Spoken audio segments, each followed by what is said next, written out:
साहित्य पथिक चैनल में आप सभी का स्वागत है। मित्रों, अब तक तो आपने जान ही लिया होगा कि आजकल हम बात कर रहे हैं तंत्र पर। और इस विषय पर हमें जानकारी दे रहे हैं हमारे चिर परिचित विद्वान मेहमान, जो कि जुड़ते हैं वाराणसी से, डॉक्टर गौतम चटर्जी। तो आइए सबसे पहले उनका स्वागत करें। डॉक्टर गौतम चटर्जी, आपका इस अंक में स्वागत है। इस अंक में भी आपको बहुत धन्यवाद। स्वस्ति, शुभेच्छा, परस्पर देवो भव। अब तक हम बहुत सारे टेक्निकल टर्म्स के बारे में, वेदों के बारे में, उपनिषद के बारे में और कुछ संस्कृत व्याकरण के साथ साथ तंत्र सार क्या होता है और बाकी भी कई चीजें जान गए हैं। निरुक्ति, विरुक्ति और और भी आपने बहुत सारे चीजें बताई जो तंत्र के जानने के लिए आवश्यक है। अब हम चाहते हैं कि बिना कोई देर किए आप हमारे दर्शक मित्रों को इसके आगे बताएं। तो हम लोग एक गंभीर विषय पर इस तरह बात कर रहे हैं कि जीवन को देखने की ऐसी दृष्टि मिले जो हमेशा प्रकाशवंत हो, टॉर्च बियरर की तरह हो, जो हमारा मार्ग प्रतिपल प्रशस्त करे। तो वो दृष्टि हम लोग दे रहे हैं। तंत्र वही दृष्टि देता है ताकि हम लोग वेद को समझ सकें। और इसके लिए हम लोग कई चीजों पर बातचीत की थी। और हम लोग वाक के जो स्टेजेस हैं, वाक के जो 4 पद हैं, उसकी ओर से हम लोग जीवन को देख रहे थे। और हम लोग इस निकष तक आ चुके हैं कि ज्यादातर लोग जो बोलते हैं वो सोचते हैं और बोलते हैं। अच्छी बात है, सोच के बोलना चाहिए। आमतौर पर कहा जाता है कि बोलने से पहले 2 बार सोच लिया करो।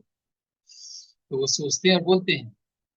ये दुनिया में 95% लोग इस तरह से होते हैं, तो जिसको हम लोग सही समझते हैं।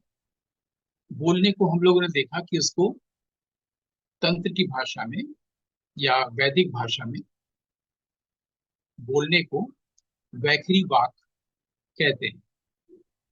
सोचने को मध्यमा वाक कहते हैं।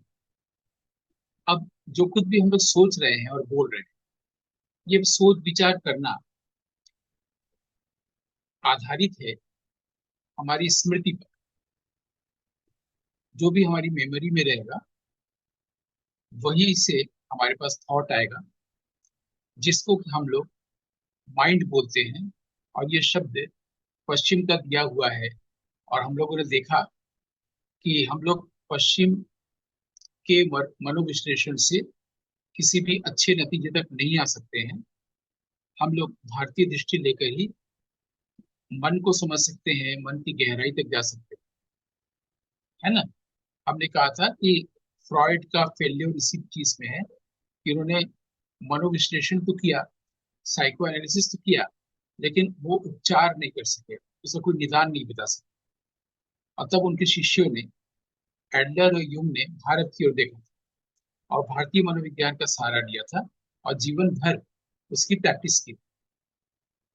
माइंड की बात क्यों आ रही है? इसलिए आ रही है कि हम लोग वाक की बात कर रहे थे और ये करते ही रहे, क्योंकि आप सुन रही हैं और हम बोल रहे हैं, तो यहाँ वाक क्रियाशील है।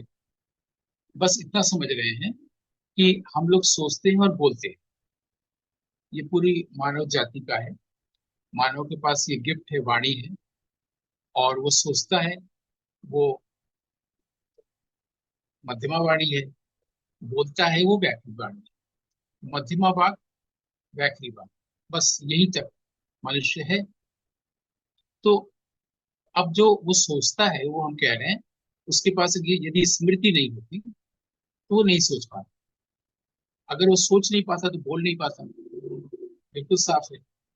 तो जैसा कि मैं कह चुका हूँ, दोहराने की जरूरत नहीं है कि शुरू में हम कुछ भी बोलते हैं।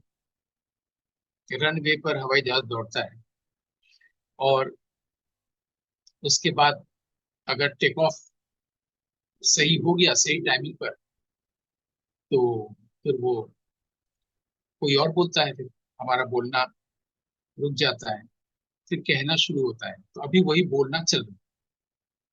और मैंने कहा था कि ये एक प्रकार से आह्वान होता है, और आवाहन होता है, और प्रार्थना होती है कि वो प्रकट, जो प्रकाश है। तो अभी हम लोग ये देख रहे हैं कि मध्यमा जो वाक है वो मध्यमा वाक नहीं है, और वो सिर्फ मेमोरी का रिस्पॉन्स है, स्मृति की प्रतिक्रिया है। हम लोग समझने के लिए कह रहे थे कि वो वैखरी वाक और मध्यमा वाक, थोड़ी देर कहे भी कोई हर्ज नहीं है फिलहाल। जो बोलते हैं वो वैखरी वाक है, और जो सोचते हैं वो मध्यमा वाक। जो सोचते हैं उसका आधार है मेमोरी। मेमोरी में जो कुछ भी है वो इस जगत को लेकर, अगर इस जगत का इम्प्रेशन मेमोरी में न हो, अगर इस जगत के बारे में जो हमारा अनुभव है, जो इंद्रियों के आधार पर है, वो अनुभव न हो मेमोरी में, तो हम लोग सोच विचार नहीं कर सकते। अगर हम लोग आग को छुए हैं और जल गए हैं, तो ये अनुभव मेमोरी में है, रिकॉर्डेड है ब्रेन में। फिर वहां से सोचते हैं और अगली बार आग को नहीं छूते हैं। यही एक क्रिया चलती आ रही है अभी तक, कि बंदर यदि पेड़ पर है, वहां से छलांग लगा रहा है, तो हम नहीं लगाएंगे। ये कैसे पता? क्योंकि अनुभव है कि हम नहीं लगा सकते। हम परियों की तरह या चिड़ियों की तरह नहीं उड़ सकते। ये मेमोरी में है ना। और जो कुछ भी मेमोरी में है वो वही है जो इस जगत से जुड़ा हुआ है। एक भी चीज वो नहीं है जो अंतर जगत का मेमोरी में। और अंतर जगत क्या है, इस पर बाद में देखेंगे, क्योंकि वो देखना जब आ जाएगा, दृष्टि मिल जाएगी तंत्र से, तब देखेंगे। अभी फिलहाल ये देख रहे हैं कि इंद्रियों के जरिए हम लोग के पास जो कुछ भी अनुभव होता है बाहरी जगत का, इस वर्ल्ड का, वो सब रिकॉर्ड होता है ब्रेन में। और वो मेमोरी है, स्मृति है। वहां से थॉट आते हैं और उसको हम लोग बोलते हैं, जिसको फिलहाल के लिए बोलने को वैखरी और सोच विचार की यानी माइंड के लेवल को हम लोग मध्यमा कह रहे हैं। ठीक है। तो फिर दिक्कत क्या है? दिक्कत यह है कि इन्हीं कारणों से, सिर्फ इतनी सी सोच के कारण, या इस पूरे इतनी अच्छी इंसान कितना कुछ सोच सकता है इस दुनिया में, हम लोग 3000 साल से देख रहे हैं, उसको हम लोग बहुत महत्व देते हैं। और कोई दिक्कत नहीं है अगर इतने तक ही रहे तो। लेकिन देखते हैं कि इसमें मनुष्य प्रपंच में पड़ा हुआ है। मनु- मनुष्य प्रपंच में घिर गया है। मनुष्य के पास दुख है, मनुष्य के पास दुर्गति है। अगर वो सारी प्राणियों में श्रेष्ठ हो, वो सोच सकता है और सोच के कर सकता है। वो चांद पर जा सकता है और अंतरिक्ष के बारे में सोच सकता है, और साइंस में काफी कुछ कर सकता है, और दर्शन में काफी कुछ कर सकता है, किया है। तो फिर इंसान के पास ये प्रॉब्लम क्यों है? वो इंटेलिजेंट है, वो आर्टिस्ट है, प्रॉब्लम क्या है? इस प्रॉब्लम से मुक्त होने के लिए लोग अधिकतम यही सोचते हैं कि जल्दी से जल्दी देह को हम लोग छोड़ दें, संसार से हम लोग बाहर आ जाएं। और सिर्फ दुख के कारण हम लोग ये सारा चीज सोचते हैं कि कैसे दुख से बचे, क्योंकि सुख तो अच्छा लगता है, दुख अच्छा नहीं लगता है। फिर समझ में आ जाता है कि वही चीज चीज दुख देती है जिस चीज ने कभी हमें सुख दिया है। जिस चीज ने कभी हमें सुख नहीं दिया है वो चीज कभी दुख दे ही नहीं सकती, है ना। तो इसको उदाहरण देके समझने और समझाने की जरूरत नहीं है, वो बहुत सामान्य सी बात है। अब कैसे क्या करें? तो यहाँ से थोड़ा सा गहराई में जाना शुरू होता है। माने बाहरी जगत से भीतरी जगत में जाना शुरू होता है। क्योंकि भीतरी जगत में क्यों जाए? शरीर के भीतर तो जो कुछ हम लोग जानते हैं, 95% लोग ये कहते हैं कि लीवर है, किडनी है, आदि आदि चीज, हार्ट है। 5% लोग जैसे कबीर हैं, वो कहते हैं कि इड़ा पिघला सुषुम्ना नाड़ियां हैं चक्र में, जो हम लोग को समझ में नहीं आता, क्लिनिकली डायग्नोज नहीं। लेकिन हम लोग थोड़ी सी गहराई अंतर जगत में इस तरह से जा सकते हैं कि जैसा कि मैंने कहा कि हम लोग वही सोचते हैं जो मेमोरी में। तो हम लोग जो इच्छा होती है किसी भी चीज की, या किसी भी चीज से डरते हैं, या किसी भी चीज की लालच करते हैं, वो उसी की कर सकते हैं जो हमारी मेमोरी में है। यानी इसमें संसार का कोई दोष नहीं है, संसार से मुक्त होने का कोई प्रसंग नहीं है। सिर्फ हम ही अपने भीतर से मांग रहे हो। हम लोग को लगता है कि हम लोग संसार से मांग रहे हैं, हमें ये दो, हमें वो दो, हमें वो दो, है ना। हमें प्रेस्टीज दो, हमें सम्मान दो, हमें प्राइड दो, और हमें प्रॉस्पेरिटी दो, अवार्ड दो, आदि आदि चीजें। लेकिन हम लोग अब थोड़ा सा गहराई से देखने की कोशिश कर रहे हैं कि हम लोग कहते हैं कि बाहर से हम लोग मांग रहे हैं, दरअसल हम लोग अपनी मेमोरी से मांगते हैं। मेमोरी में है कि ये सब अवार्ड्स होते हैं, नोबेल प्राइज होता है, ऑस्कर अवार्ड होता है, फिल्म फेस्टिवल में फिल्म जाती है, साहित्य का सम्मान होता है, तमाम लोग हम लोग को सम्मानित करते हैं तो अच्छा लगता है। ये सब बाहर से भले ही देख रहे हो, लेकिन इसकी मेमोरी में है चीज, वो थॉट आता है। और वो थॉट हम लोग के यहाँ कभी डिजायर बनता है, इच्छा, कभी वो लालच बनता है, प्रलोभन, ग्रीड, कभी हेट्रेड, ईर्ष्या, घृणा, और कभी डर। तो भीतर से ही चीजें बन रही है और भीतर ही हम लोग डर रहे हैं। इसमें बाहरी दुनिया का कोई कसूर नहीं जो प्रकृति या भगवान ने बनाया। अब तक मतलब इस एपिसोड के पहले तक यही सोचा गया है कि बाहर जो चीजें मिलती हैं, इच्छा मत करो, आदि आदि ना करो, जो भी कहा गया है। लेकिन हम लोग तंत्र दृष्टि से थोड़ा सा भीतर जाने की कोशिश कर रहे हैं। उसमें हम लोग को ये दिख रहा है कि सब कुछ मेमोरी में है। ये कहते हैं सब कुछ तुम्हारे भीतर है, तुम्हारी भीतर ईश्वर है। हम ये नहीं कह रहे, अभी साइंटिफिकली चल रहे हैं बिल्कुल। ब्रेन में स्टोर्ड मेमोरी है हमारे पास, स्टोर्ड कॉन्शियसनेस है। जहां से थॉट आता है, अगर मेमोरी नहीं होगा तो थॉट ही नहीं होगा, थॉट नहीं होगा तो हम बोल ही नहीं पाए। तो जो थॉट होगा वही थॉट डिजायर है, वही थॉट ग्रीड है, वही थॉट हेट्रेड है, वही थॉट फियर है। बहुत आसान सी चीज। तो क्या करें अब? क्या इससे भी और गहराई में जा सकते हैं? हाँ, जा सकते हैं। अब वहां पर गौतम चैटर्जी ये प्रश्न कर रहे हैं कि जो मेमोरी इस वर्ल्ड के लेवल पर बनी है, वर्ल्ड के आधार पर बनी है, वाया इंद्रिय, वाया सेंसेस, ज्ञान इंद्रिय, क्या हम उस मेमोरी के अलावा भी बोल सकते हैं? अगर वो मेमोरी नहीं है, थॉट नहीं है, तो हम बोल नहीं सकते। लेकिन अब कहा जा रहा है कि नहीं, बोल सकते हैं।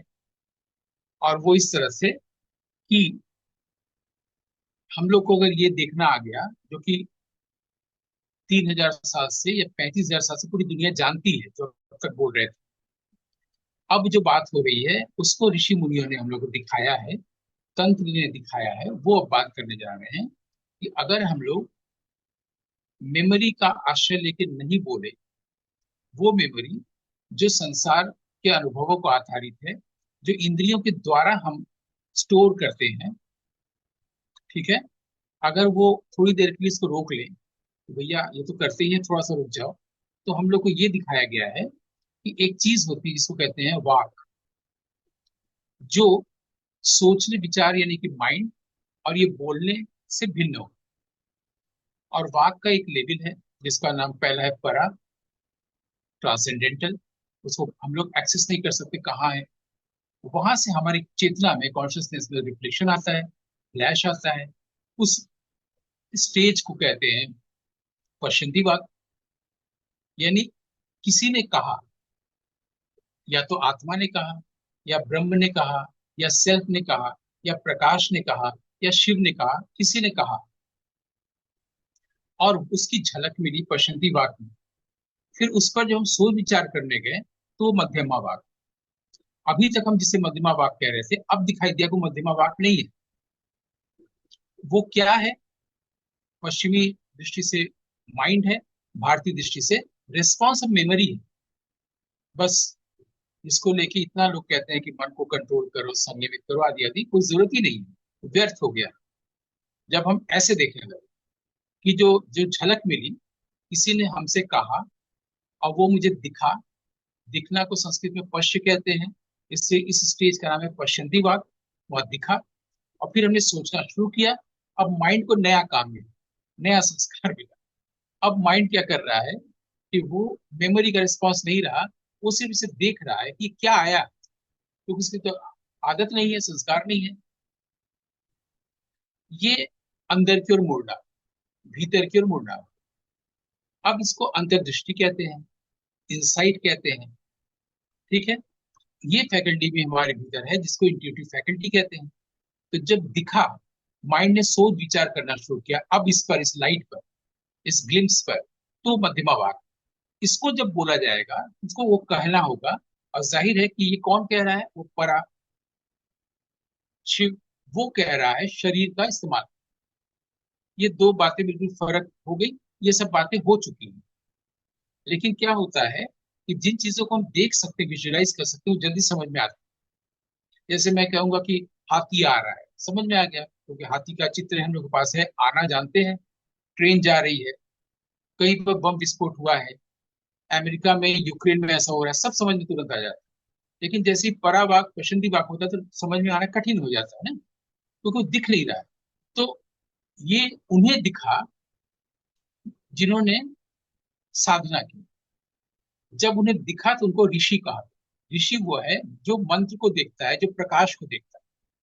तो उसने देखा और हमें सिखाया। तो ये जो दृष्टि दी, इसको कहते हैं तंत्र की दृष्टि। अब इस दृष्टि से हम लोग किसी भी चीज पर विचार कर सकते हैं, क्योंकि अब ये हो गया कि हम जो बात कर रहे हैं, हमारा कोई सोर्स भी है, वो पराइस्त है। अगर हम कोई भी काम करते हुए, खाना बनाते हुए, बाइक चलाते हुए, लिखना पढ़ना करते हुए, कोई फिल्म देखते हुए, कुछ भी करते समय अगर हल्का सा भी एहसास आ जाए कि हम, हमारा सोर्स कहाँ है, उस सोर्स को ध्यान में रख के मैं कर रहा हूं, तो फिर ये मैं उस मैं से अलग हो जाएगा जो अहंकार है। क्योंकि तब दिखेगा हमें ये जिस चीज को अब तक मैं समझता था कि मैं हूं, वो दरअसल फॉल्स है, जिसको अंतःकरण हमारे यहाँ कहा गया, जिसको बाहर माइंड कहा गया। अंतःकरण में ये विचार जो आ रहे हैं स्मृति को आधार बना के, वो इसलिए आ रहे हैं क्योंकि ये फॉल्स मैं, अहंकार है, मैं हूं। अगर ये मैं नहीं है तो फिर ये जितनी भी चीजें हैं, सोच विचार और सारी चीजें होगी ही नहीं। बस ये समझ अगर हो गई, या तो ये समझ हो जाए मैं जैसा कोई चीज है ही नहीं, माइंडेड है ही नहीं, ईगो है ही नहीं है। अगर दिख जाएगा कि जो मैं है false side, ego, intellect, past, memory, thought, ये सब एक ही है, अगर दिख जाए कि ये एग्जिस्ट ही नहीं करता है, तो अच्छी बात होगी। अगर ये नहीं भी दिखता है और हम लोग उसको देखें कि परा से पश्यंती, पश्यंती से मध्य में आ रहा है, उसको हम बोल रहे हैं, तो अपने आप वो आई चला गया।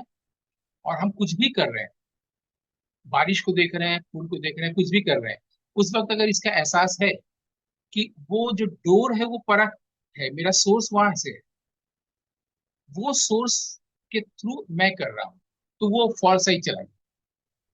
मतलब एक समुद्र में जो वेव्स है, वो वेव ये जान ले रहा है कि मैं समुद्र के कारण हूँ, मेरा अलग से कोई अस्तित्व नहीं है, मैं वेव हूं, और मैं, इस वेव का नाम है गौतम चैटर्जी, ये नहीं रहा। सोर्स है समुद्र, समुद्र ही नहीं रहेगा तो वेव भी नहीं रहेगा। तो खेले जितना वेव को जो भी करना है, बारिश के साथ खेले, हवाओं के साथ खेले, कुछ भी करे, कोई प्रॉब्लम नहीं। अब वो वेव मुक्त है, क्योंकि उसको उसका सोर्स पता चल गया है, सोर्स पहले से ही था। अब उसने जान लिया है, या उसका एहसास हो गया है। जिसने जान लिया है उसको कहा जाता है ज्ञानी है। जिसने इस चीज को जाना उसको ज्ञान कहते हैं। और जिसने इस बात को लेकर के एक्सप्लेन किया उसको तांत्रिक कहते हैं। एक्सप्लेन करने की घटना को तंत्रकर्म कहते हैं। कितना सरल, कितना आसान।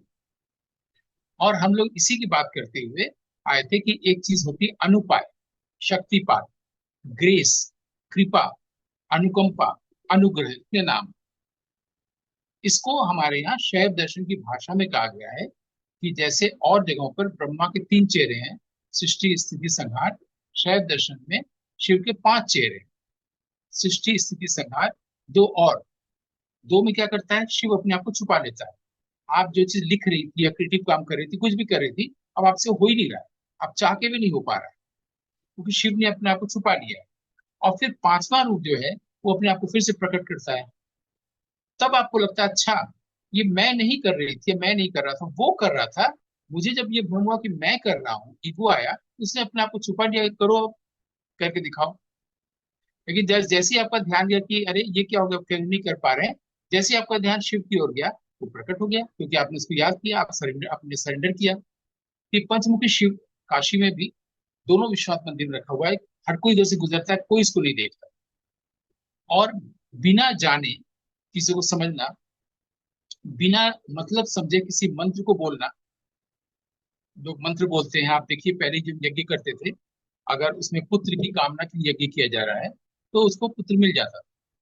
आजकल कहीं भी कोई यज्ञ होता है भारतवर्ष में, किसी भी यज्ञ के फल स्वरूप कुछ भी नहीं होता। कारण ये है कि जो मंत्र बोले जा रहे हैं उसका अर्थ उसको मालूम ही नहीं है। घरों में भी लोग मंत्र बोलते रहते हैं।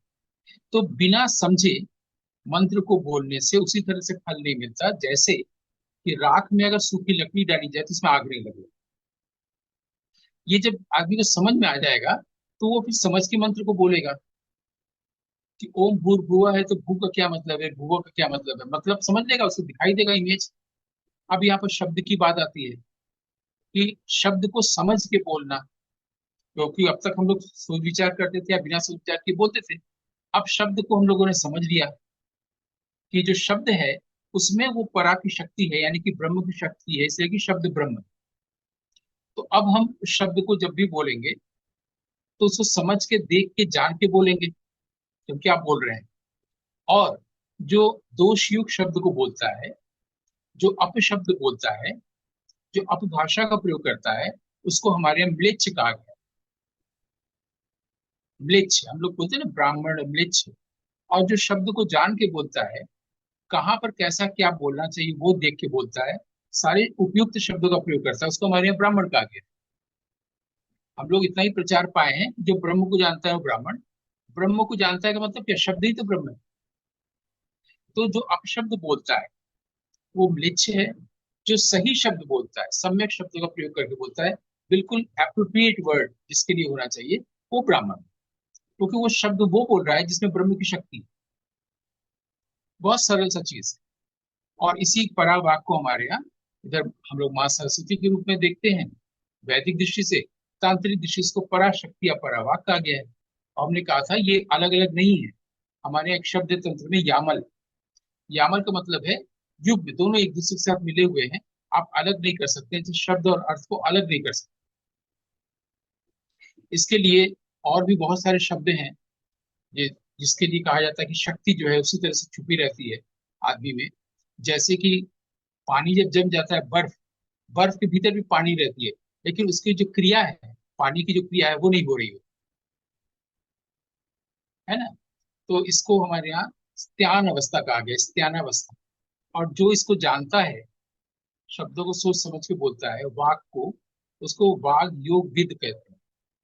वाग योग विद, क्योंकि वो शब्दों का प्रयोग करना जानता है।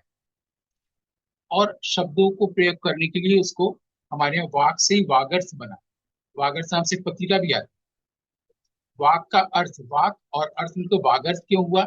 यहाँ पर एक जशत्व संधि होती है, बहुत सारी संधियां होती है ना। हम लोग को पढ़ाई नहीं जाता, हम लोग 7th 8th क्लास के बाद संधियां नहीं पढ़ते हैं। बस बोलते हैं जरूर संधि है, संधि विच्छेद है। कौन सी संधि है, तो जशत्व संधि है, जिसके कारण वाक और अर्थ मिलकर वाग अर्थ हो जाता है। तो हम लोग साथ साथ व्याकरण भी समझते जा रहे हैं, शब्द की शक्ति को भी समझते हैं, समझते जा रहे हैं, तंत्र भी पढ़ते जा रहे हैं। और हम लोगों ने देखा, जब चौथी अवस्था में जब शिव अपने आप को छुपा लेते हैं और इसका एहसास होता है कि हम कुछ काम क्यों नहीं कर पाते हैं, और जब सरेंडर करते हैं तो वो फिर से प्रकट होता है। तो पांचों चेहरे के शिव के नाम अलग अलग हैं। इसमें जो चौथा चेहरा है जिसमें वो अपने आप को छुपा लेते हैं, तिरोधान हो जाता है, उसको, उसका नाम है तत्पुरुष। और जब फिर से आपको प्रकट होता है खुद में, खुद आके फिर सब कुछ करने लगता है, उसको हमारे कहते हैं सद्योजात। मैंने वो फिर से शिव ने अपना दर्शन दिया। और वो जो दर्शन दिया वही हमारे अनुकंपा हुई, वही शक्तिपात है, वही ग्रेस। इन सब चीजों को भी हम लोग थोड़ा थोड़ा करके आगे बढ़ रहे हैं। तो तंत्रालोक और तंत्र सार की बात हुई थी, ये अभिनव गुप्त ने लिखा है। महामहेश्वर अभिनव गुप्त पाद। अभिनव गुप्त जो थे, वो उनके, उसका उनका एक्चुअल नाम कोई नहीं जानता, लेकिन उनके जो गुरु थे, वो देखते थे जब ये बालक थे बहुत शैतानी करते थे और बहुत ही अभिनव काम करते थे, है ना, जिसको नॉवेल्टी बोलते हैं, कि ऐसा तो पहले हुआ ही नहीं, एकदम मौलिक और नया। तो उन्होंने कहा कि जैसे सांप के पैर नहीं होते, तो सांप के तो पैर नहीं होते, लेकिन उसको इस तरह से भी कह सकते हैं कि सांप के पैर गुप्त होते हैं, छुपे रहते हैं, ऐसे भी बोला जा सकता है। तो पैर छुपे रहते हैं, वो संस्कृत में कहते हैं गुप्त पाद। और अभिनव काम करता था, इसलिए अभिनव गुप्तपाद उनका नाम रख दिया। इसको आज हम लोग अभिनव गुप्त या अभिनव बोलते हैं। उनके एक्चुअल नाम कोई नहीं जानता। उनके माता पिता कन्नौज में थे, और जब कश्मीर में ललितादित्य का शासन था तो उनके माइग्रेट किए उनके पेरेंट्स। उनका जन्म श्रीनगर में, और फिर वहीं पर अभी मैं वहाँ ठहराया भी गया था जहाँ रह रहे थे, और वहीं पर गुलमर्ग श्रीनगर के बीच के रास्ते में एक गुफा थी, उसमें उन्होंने अपने 100 शिष्यों के साथ समाधि ली थी। उसका नाम है भैरव गुफा। तो थोड़ा थोड़ा व्यावहारिक जीवन की बात, थोड़ा थोड़ा लोगों के बारे में, कश्मीर शैव दर्शन की बात, काशी शैव दर्शन की बात, थोड़ी सी तंत्र की बात, थोड़ी सी भाषा शब्द की बात, थोड़ी सी वेद की बात, ऐसे करते हुए धीरे धीरे हम लोग आगे बढ़ रहे हैं। तो क्या ये थोड़ा सा भी रोचक हो पाया? क्योंकि बहुत कठिन विषय है, धीरे धीरे हम लोग आगे बढ़ रहे बहुत रोचक है, सचमुच। मतलब सारी चीजें जानना, और उसमें ये जानना कि शिव किस तरीके से अपने को छुपा लेते हैं, जो तत्पुरुष सत्य योजा जो प्रकट करते हैं। हैं। तो पुरुष हम ये, छुपा लेना, सत्य विद्यात्मा माने प्रकट करना, हाँ, वो फिर से बिल्कुल। प्रकट करना है, फिर से प्रकट करना। छुपा लिया, हाँ, फिर से फिर से प्रकट अपने आप करना, को प्रकट कर दिया। प्रकट किया, ये हाँ। तब ये तब वो करेगा जब हमारे भीतर से ये चल जाए, हट जाएगा कि मैं कर रहा था, मैं कर लूंगा। तो जब खुद कर लोगे तो करके दिखाओ, वो छुपा लिया अपने आप को। जब आपको लगा नहीं नहीं मैं नहीं कर रहा हूँ ये सब, जैसे ही ये सोचा वो सरेंडर हो गया और शक्तिपात हो गया, ग्रेस आ गया, वो अपने आप को फिर प्रकट कर दिया। इसको अनुग्रह, अनुकंपा, कृपा, शक्तिपात, अनुपाय, बहुत सारे नामों से, बहुत से शब्द से संबोधन दिया। बिल्कुल, बिल्कुल, बहुत अच्छा लगा जान के ये सारी चीजें। और एक बहुत ही गंभीर विषय को आपने रोचक भी बनाया, सरल भी बनाया, और प्रवाहमय बनाया। ये बहुत अच्छी बात है कि हम उसमें कहीं पे भी ऐसा नहीं लगा कि ऊब रहे हैं या बोझिल हो रहा है। ऐसा कहीं नहीं लगा। और बहुत संतुष्ट हुए, सारी चीजें जान के संतुष्ट भी हुए, आनंदित भी हुए। और हम ये चाहते हैं कि हाँ, विषय बहुत गंभीर है, इसलिए और ज्यादा डिटेल में ना जाके उतना ही बताया जाए, उतना ही समझा जाए जितना हम आसानी से ग्रैस्प कर सके। तो आज आपने जो जानकारी दी उसके लिए सचमुच डॉक्टर गौतम चटर्जी, आपका दिल से, हृदय से आभार। आप हमारे अंक में आए और इतनी अच्छी जानकारी दी। आनंद।